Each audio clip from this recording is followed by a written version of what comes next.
తెలంగాణలోని రెండో విడత పంచాయతీ ఎన్నికలు ఇవాళ జరగనున్నాయి. పోలింగ్ నిర్వహణ కోసం రాష్ట్ర ఎన్నికల సంఘం అన్ని ఏర్పాట్లు చేస్తుంది.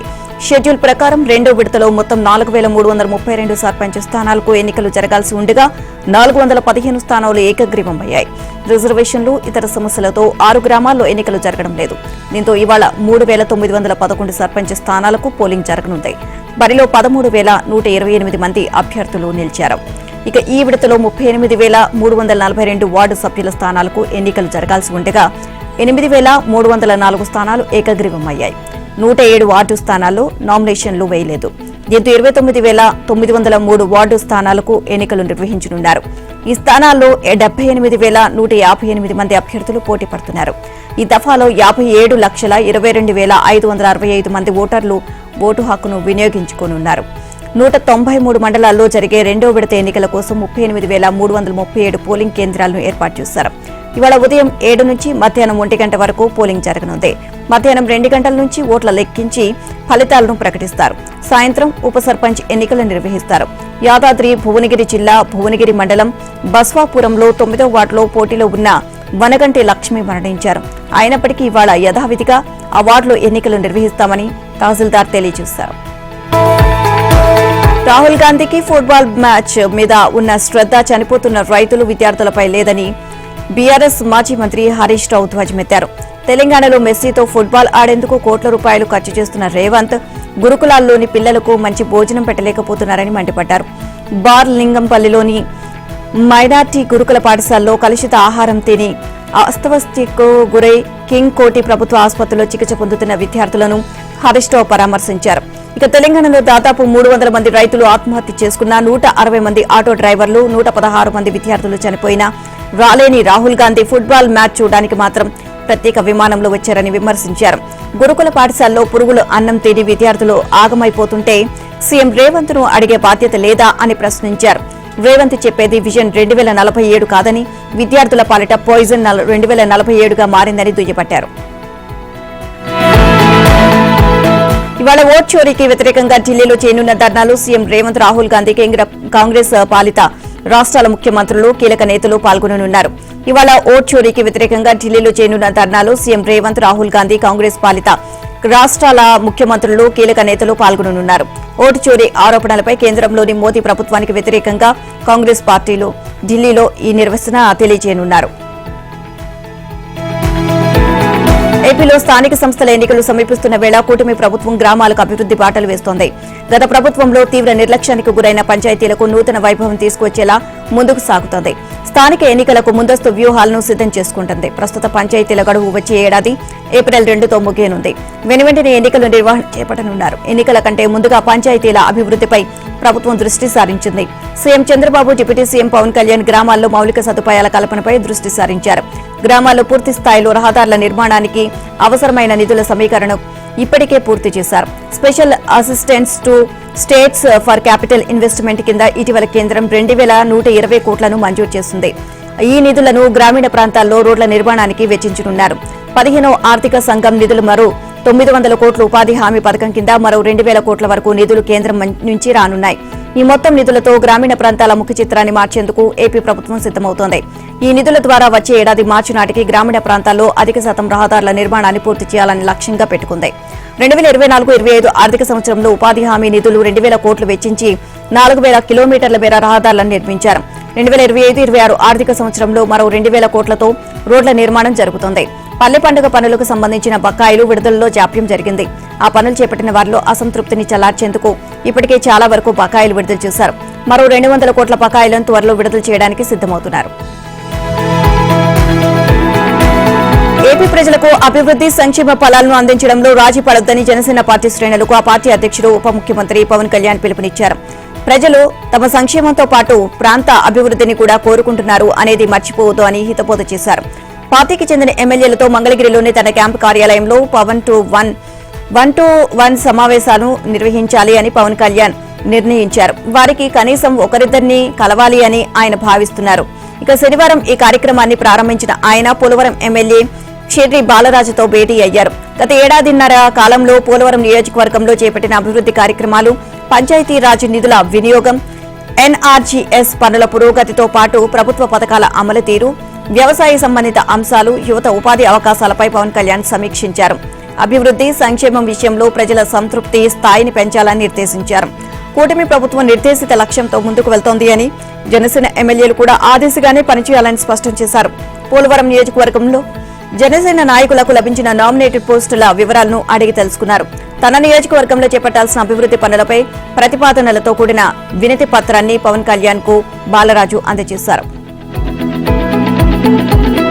ఆంధ్రలో T20 ప్రపంచ కప్ సాధించిన భారత మహిళా క్రికెట్ జట్టు కెప్టెన్ దీపిక, క్రికెటర్ పాంగి కరుణకుమారిలకు డిప్యూటీ సీఎం జనసేన అధినేత పవన్ కళ్యాణ్ అండగా నిలిచారు. ఆ జట్టు సభ్యులు శుక్రవారం పవన్ కళ్యాణ్ ను కలవగా ఒక్కొక్క క్రికెటర్ కు 5 లక్షలు అందించారు.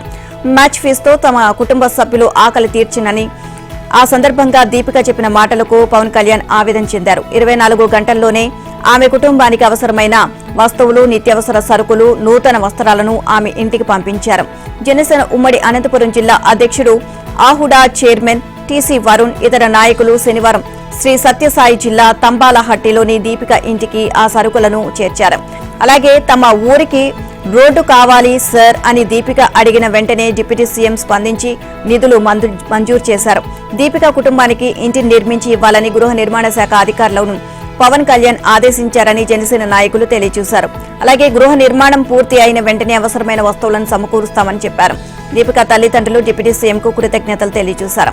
అలాగే జట్టు సభ్యురాలైన కరుణకుమారి కుటుంబ పరిస్థితిని తెలుసుకున్న పవన్ కళ్యాణ్ తగిన సహాయం చేస్తానని హామీ ఇచ్చారు. ఆ మేరకు 24 గంటలు గడవక ముందే వంట సామాగ్రి, దుస్తులు, దుప్పట్లు, నిత్యావసర సరుకులను శనివారం అల్లూరి సీతారామరాజు జిల్లా వంట్ల మామిడిలోని కరుణకుమారి ఇంటికి పంపించారు. ఏపీలో నామినేటెడ్ పదవుల భర్తీలో ప్రభుత్వం ఉదాసీనంగా వ్యవహరిస్తోంది. ముఖ్యంగా కీలకమైన కమిషన్లు, చైర్మన్లు, సభ్యుల నియామకంలోనూ ఎడతెగని జాప్యం చేస్తోంది. దీంతో అటు న్యాయపరంగా కూడా చిక్కులు ఎదురవుతున్నాయి. వాస్తవానికి నామినేటెడ్ పదవుల భర్తీ విషయంలో ఎడతెగని జాప్యం చేసిన ప్రభుత్వం అధికారంలోకి వచ్చిన 3 నెలల తర్వాత తొలి జాబితా విడుదల చేసింది. ప్రభుత్వం నామినేటెడ్ పదవుల భర్తీ దాదాపు ఓ కొలికి వచ్చింది. అయితే కీలకమైన రాజ్యాంగబద్ధ పదవుల భర్తీ విషయంలో మాత్రం ఇంకా చర్యలు తీసుకోలేదు. కీలక పోస్టుల భర్తీలో ప్రభుత్వం నిర్లక్ష్యంగా ఉంటోంది అని ఈ ఏడాది సెప్టెంబర్లో హైకోర్టు ప్రశ్నించింది. రాజ్యాంగబద్ధ పదవుల భర్తీని ఎప్పటిలోగా చేపడతారో తెలియజేయాలి అని ఆదేశించింది. ఇది జరిగి 3 నెలలు అవుతున్నా ప్రభుత్వం పట్టించుకోవడం లేదు. ఇక టీడీపీ అధికారంలో ఉన్న ప్రతిసారి నామినేటెడ్ పదవులు, రాజ్యాంగబద్ధ పదవుల భర్తీపై పెద్దగా దృష్టి సారించడం లేదు అన్న వాదన ఉంది. 2014లో టీడీపీ అధికారంలోకి వచ్చినప్పుడు కూడా నామినేటెడ్, రాజ్యాంగబద్ధ పదవుల భర్తీలు జాప్యం చేస్తూ వచ్చారు. 2019లో వచ్చిన జగన్ సర్కార్ ఎడాపెడా నామినేటెడ్, రాజ్యాంగబద్ధ పదవులు భర్తీ చేస్తుంది. అంతేకాదు కొత్తగా పదవుల సంఖ్యలో కార్పొరేషన్లను సృష్టించి మరీ పదవుల పందారం చేస్తుంది. కార్పొరేషన్ల చైర్మన్లకు కార్యాలయాలు, కుర్చీలు లేకపోయినా వారి జీవితాల విషయంలో మాత్రం ఉదారత కనబరిచింది. దేశ గౌరవాన్ని ప్రపంచ వేదికపై నిలిపిన నాయకుడు, మాజీ ప్రధాని, భారతరత్న అటల్ బిహారీ వాజ్పేయి అని బీజేపీ రాష్ట్ర అధ్యక్షుడు పివిఎన్ మాధవ్ కొనియాడారు. వాజ్పేయి శత జయంతి ఉత్సవాల సందర్భంగా మాధవ్ చేపట్టిన సుపరిపాలన యాత్ర నంద్యాలకు చేరుకుంది. మంత్రులు సత్యకుమార్, బీసీ జనార్దన్ రెడ్డి, ఎన్ఎంటీ ఫారూక్ ముఖ్య అతిథులుగా పాల్గొన్నారు. ముందుగా వారు వాజ్పేయి విగ్రహాన్ని ఆవిష్కరించారు. సిద్ధాంతాలు, విలువలతో రాజకీయం చేసిన అరుదైన మహానీయుడు వాజ్పేయి అని మాధవ్ కొనియాడారు. ఐటీ, పారిశ్రామిక, విద్య తదితర రంగాల అభివృద్ధికి ఆయన పునాది వేస్తే దానికి కేంద్రంలో ప్రధాని మోదీ, ఏపీలో ముఖ్యమంత్రి చంద్రబాబు కొనసాగిస్తున్నారు. దేశ అభివృద్ధికి పునాది వేసిన దార్శనికుడు వాజ్పేయి. కానీ కొంతమంది ప్రజలకు సేవలు అందించకపోయినా వారి విగ్రహాలు ఊరూరా ఏర్పాటు చేస్తున్నారు అని మంత్రి సత్యకుమార్ అన్నారు. ఇక శనివారం కడప జిల్లా రాజీవ్ మార్గి రోడ్లో 7.5 అడుగుల వాజ్పేయి కాంస్య విగ్రహాన్ని కేంద్ర మంత్రి భూపతిరాజు శ్రీనివాస్ వర్మతో కలిసి ఆవిష్కరించారు. కొంతమంది నాయకుల ముసుగులో వారి విగ్రహాలు ఊరూరా సందులు ఏర్పాటు చేయిస్తూ సొంత చిన్నాననే లేపేశారు అని మంత్రి సత్యకుమార్ అన్నారు. ఏపీ ప్రభుత్వం నిర్మించ తలపెట్టిన పోలవరం నల్లమల సాగర్ లింక్ ప్రాజెక్టును అడ్డుకోవాలని నీటిపారుదల శాఖ మంత్రి ఉత్తమ్ కుమార్ రెడ్డి కేంద్ర ప్రభుత్వానికి విజ్ఞప్తి చేశారు. ఏపీ సమర్పించిన ఈ ప్రాజెక్టు ప్రాథమిక సాధ్యాసాధ్యాల నివేదికను కేంద్ర జల సంఘం పరిశీలిస్తోంది అని, ఈ ప్రాజెక్టు విషయంలో ముందుకు వెళ్లకుండా సిడబ్ల్యూసీతో పాటు ఇతర కేంద్ర సంస్థలను నియంత్రించాలి అని కోరారు. ఇక ఈ మేరకు మంత్రి ఉత్తమ్ కేంద్ర జలశక్తి కార్యదర్శి విఎల్ కాంతారావుకు లేఖ రాశారు. లేఖను రాష్ట్ర నీటిపారుదల కార్యదర్శి రాహుల్ బొజ్జా శనివారం శ్రమశక్తి భవన్లో కాంతారావుతో పాటు సిడబ్ల్యూసీ చైర్మన్ అనుపమ్ ప్రసాద్ కు అందజేశారు. ఏపీ ప్రభుత్వం పోలవరం బనకచెర్ల లింక్ ప్రాజెక్ట్ ని పోలవరం నల్లమల సాగర్ గా పేరు మార్చి డిపిఆర్ తయారీకి టెండర్లు పిలిచింది అని తెలియజేశారు. వరద నీటిపై ఆధారపడిన ఈ ప్రాజెక్టు ప్రణాళికపై తెలంగాణతో పాటు మహారాష్ట్ర, కర్ణాటక తీవ్ర అభ్యంతరాలు వ్యక్తం చేశాయని పేర్కొంది. రాష్ట్రంలో ప్రాజెక్టులకు క్లియరెన్స్లు రావాలంటే కృష్ణా ట్రిబ్యునల్ 2 త్వరగా అవార్డును ఖరారు చేయాలి అని, అందుకోసం విచారణను వేగవంతం చేసేలా ఆదేశించాలి అని కోరారు. పోలవరం నల్లమల సాగర్ అనుసంధానం పథకంపై సుప్రీంకోర్టులో కేవీఏట్ వేయాలని ఏపీ ప్రభుత్వం నిర్ణయించింది. ఈ ప్రాజెక్టును అడ్డుకునేందుకు తెలంగాణ ప్రభుత్వం సుప్రీంకోర్టులో కేసు వేయాలని యోచిస్తున్నట్లు వార్తలు వస్తున్న నేపథ్యంలో ఈ నిర్ణయం తీసుకుంది. ఈ ప్రాజెక్టు డీపీఆర్ ను తయారు చేసేందుకు ఆసక్తి గల సంస్థల నుంచి ఇప్పటికే జల వనరుల శాఖ బిడ్లను ఆహ్వానించింది. ఇందుకు తుది గడువు ఈ నెల 11వ తేదీతో ముగియగా 2 సంస్థలు బిడ్లు దాఖలు చేశాయి. జల వనరుల శాఖ వీటిని పరిశీలిస్తోంది. L1 గా వచ్చిన సంస్థకు డీపీఆర్ తయారీ బాధ్యతను అప్పగించేందుకు సిద్దమవుతుంది. ఈ ప్రాజెక్టును ముందుకు తీసుకువెళ్లేలా జలవనరుల శాఖ అంతర్రాష్ట్ర విభాగం కృష్ణా డెల్టా చీఫ్ ఇంజనీర్లకు బాధ్యతలు అప్పగించింది. సుప్రీంకోర్టులో కేవీఏట్ వేసే బాధ్యతలను అప్పగించింది. డీపీఆర్ తయారీని అడ్డుకునే హక్కు ఇతర రాష్ట్రాలకు ఉండదని జలవనరుల శాఖ చెబుతోంది. సముద్రంలో కలిసే గోదావరి వరద జలాలను దిగువ రాష్ట్రంగా సద్వినియోగం చేసుకుంటామని అంటోంది. ఈ హక్కును కాదనే అధికారం ఎవరికీ లేదు అని చెప్తోంది. రాష్ట్ర ప్రయోజనాలను కాపాడుకునేందుకు న్యాయ పోరాటం చేస్తామని ఆంధ్రజ్యోతికి జలవనరుల శాఖ అధికారులు చెప్పారు. పోలవరం నల్లమల సాగర్ ప్రాజెక్టు కోసం డీపీఆర్ తయారు చేయకుండా నిలువరించాలి అంటూ సుప్రీంకోర్టులో తెలంగాణ కేసు వేసినా న్యాయపరంగా నిలవబోదు అని తెలియజేశారు. తెలంగాణ ప్రభుత్వం నుంచి రావాల్సిన 40,000 కోట్ల బకాయిలు వసూలు చేసుకోవాలని కేంద్ర మంత్రి కిషన్ రెడ్డి సింగరేణి అధికారులకు సూచించారు.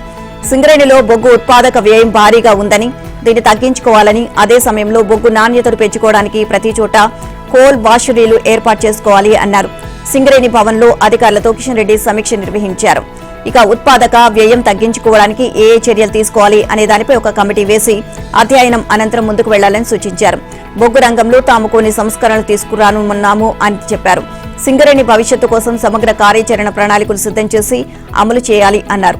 ఇక కొత్త గనులను సాధించుకోవడానికి వీలుగా వేలంపాటలో సింగరేణి సంస్థ పాల్గొనాలి అన్నారు. సింగరేణి ఇన్ఛార్జ్ సీఎండీగా కృష్ణ భాస్కర్ ను నియమించాలి అని ప్రభుత్వం యోచిస్తోంది. ప్రస్తుత సీఎండీ బలరాం డిప్యూటేషన్ కాలం ముగియడంతో సోమవారం రిలీవ్ చేయనున్నారు. కృష్ణ భాస్కర్ ప్రస్తుతం ట్రాన్స్కో సీఎండీగా పనిచేస్తున్నారు. తదుపరి సీఎండీగా పూర్తి స్థాయి నియామకం జరిగేదాకా ఆయన సింగరేణి బాధ్యతలు చూడనున్నారు. వృత్తి నైపుణ్య కళాశాలలకు చెల్లించాల్సిన 10,000 కోట్ల ఫీజు రియంబర్స్మెంట్ బకాయిలను వెంటనే విడుదల చేయాలని తెలంగాణ ప్రభుత్వాన్ని BRS working president KTR demand చేశారు. ఇక లేని పక్షంలో పెద్ద ఎత్తున ఆందోళన చేపడతామని హెచ్చరించారు. ఈ గత నెల 17న ఖమ్మం నుంచి హైదరాబాద్ కేంద్రీయ విశ్వవిద్యాలయం నాయకుడు రాకేష్ దత్తా చేపట్టిన మహాపాదయాత్ర శనివారం హైదరాబాద్ కు చేరుకుంది. సమ్మిట్ అందాల పోటీలకు ప్రభుత్వం 1,000 కోట్ల నిధులను ఖర్చు చేస్తున్నదే కానీ విద్యార్థుల ఫీజు రియంబర్స్మెంట్ బకాయిలు మాత్రం చెల్లించడం లేదు అని కేటీఆర్ అన్నారు.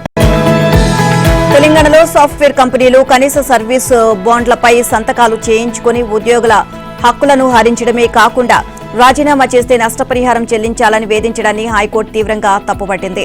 సాఫ్ట్వేర్ ఉద్యోగులకు కనీస సామాజిక భద్రత లేకుండా పోతుందని వ్యాఖ్యానించింది. వారి సంక్షేమం కోసం ప్రత్యేకంగా చట్టం చేసే విషయాన్ని పరిశీలించాలని తెలంగాణ ప్రభుత్వానికి సూచించింది. వరుసగా 3 కనీస సర్వీస్ కమ్యూనిటీ అగ్రిమెంట్లకు సంతకాలు చేయించుకుని రాజీనామా చేస్తే 5 లక్షలు నష్టపరిహారం చెల్లించాలి అంటూ ఆల్గోనాక్స్ టెక్నాలజీస్ అనే సంస్థ వేధిస్తోంది అని ఆరోపిస్తూ నల్లగండ్లకు చెందిన సాఫ్ట్వేర్ ఉద్యోగి హైకోర్టులో పిటిషన్ దాఖలు చేశారు. దీనిపై జస్టిస్ నగేష్ భీమాపాక ధర్మాసనం విచారణ చేపట్టింది. బాండ్లను అడ్డం పెట్టుకుని కంపెనీ యాజమాన్యం అక్రమంగా బేరం ఆడుతోంది అన్న పిటిషనర్ ఫిర్యాదును పరిష్కరించడంలో తెలంగాణ కార్మిక శాఖ ముఖ్య కార్యదర్శి, కార్మిక శాఖ కమిషనర్, రంగారెడ్డి జిల్లా జాయింట్ కమిషనర్ దారుణంగా విఫలమయ్యారని ధర్మాసనం వ్యాఖ్యానించింది.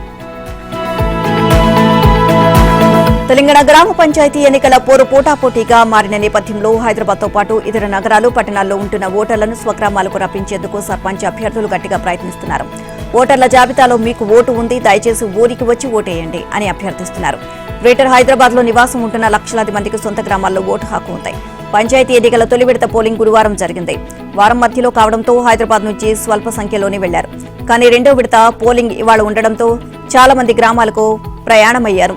రాకపోకలకు ఖర్చులు సైతం సర్దుబాటు చేస్తున్నారు. మరికొందరు ఊరికి రాగానే డబ్బులు ఇస్తామని చెప్తున్నారు.